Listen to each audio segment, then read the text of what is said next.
Welcome back GS Telugu traveller. ఈరోజు మనం కాశీలోని Manikarnika ఘాట్ను explore చేయబోతున్నాం.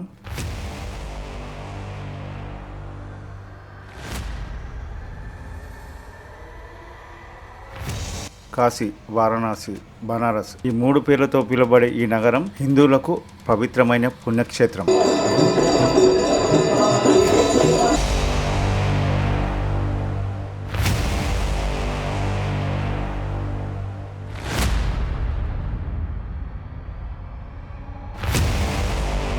మణికర్ణిక ఘాట్ వారణాసి నగరంలో గంగా నది ఒడ్డున ఉన్న పవిత్ర నది.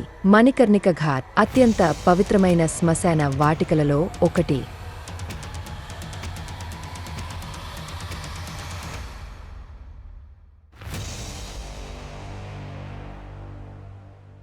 హిందుమతంలో మరణం అనేది మానవుడు చేసిన కర్మ ఫలితాన్ని బట్టి మరొక జన్మకు ప్రవేశ ద్వారంగా పరిగణిస్తారు. మానవుని ఆత్మ మోక్షాన్ని పొందుతుందని, అందువల్ల ఇక్కడ దహనం చేసినప్పుడు పునర్జన్మ చక్రాన్ని విచ్ఛిన్నం చేస్తుందని నమ్ముతారు. కాశీ నగరమే ఓ మహాశ్మశానం అనుకుంటే కాశీ నగరంలోని మణికర్ణికా ఘాటులో ఉన్న శ్మశానమే అన్నింటికన్నా పెద్దది. ఇదే మణికర్ణిక ఘాట్.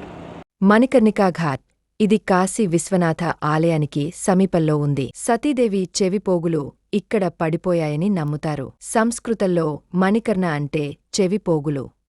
మణికర్ణిక ఘాట్ వద్ద రోజు 24 గంటలు దహన సంస్కారాలు జరుగును. వివిధ రకాల దృశ్యాలు, శబ్దాలు మిమ్మల్ని పలకరిస్తాయి. గాలిపొగతో నిండిపోతూ ఉంటుంది. బహుశా ఇది చూసేవారికి మరణం యొక్క అనివార్యతను మరియు ప్రతిదీ నిజంగా ఎంత తాత్కాలికమైనదో గుర్తుచేస్తుంది. జల్ రహీ హై చితా సాంసోं में है धुआं फिर भी आसमान में है जगी